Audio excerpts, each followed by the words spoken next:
So my next question is for you, Carlos. Many Republicans are opposed to gun control laws and are strong supporters of the Second Amendment, like yourself.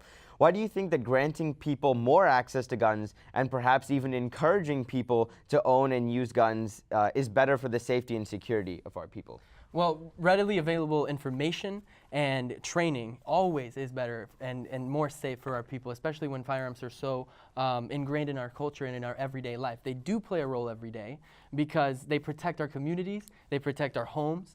I believe that there's a grand illusion that says that government can write something on a piece of paper and wish it away.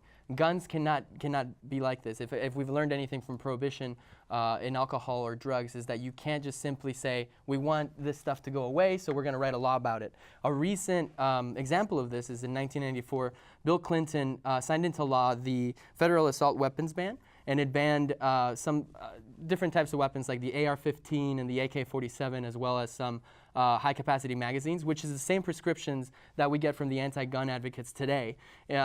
Yet, after those 10 years, after a decade of having that in place and had it not work, it expired. Congress didn't vote it back in because it clearly didn't work. For example, the University of Pennsylvania did a study analyzing the effects on crime after the bill was passed in 1994 and throughout the 10 years, and they said, we cannot clearly credit the ban with any of the nation's recent drop in gun violence, and indeed, there has been no discernible reduction in lethality and injudiciousness for gun violence, which means that it did not work. We have studies on this. We have historical proof that when you put a gun ban in place, it does not restrict the guns, and it doesn't lower the gun crime rate because most assaults happen with a handgun.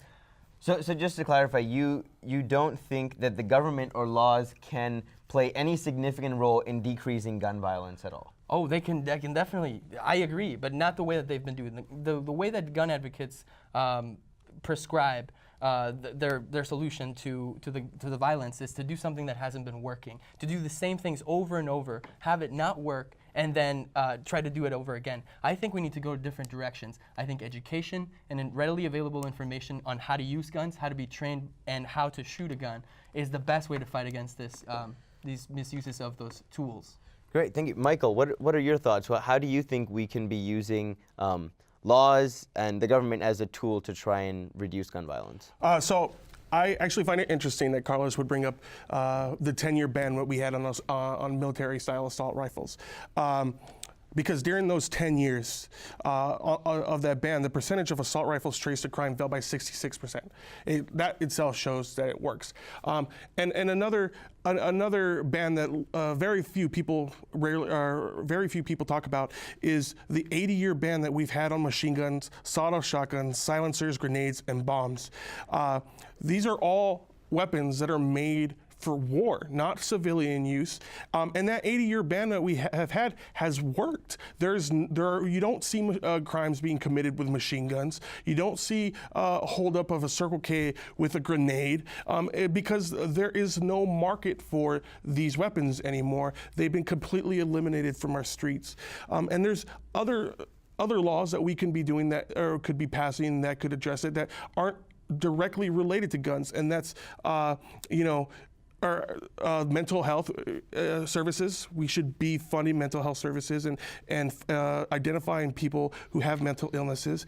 And we should also start talking about universal background checks. This is something that we need to do. There's no reason why a felon or someone who's mentally ill should be able to walk into a gun show and walk out with a assault rifle, with an AR-15 or AK-47 without even having their background checked.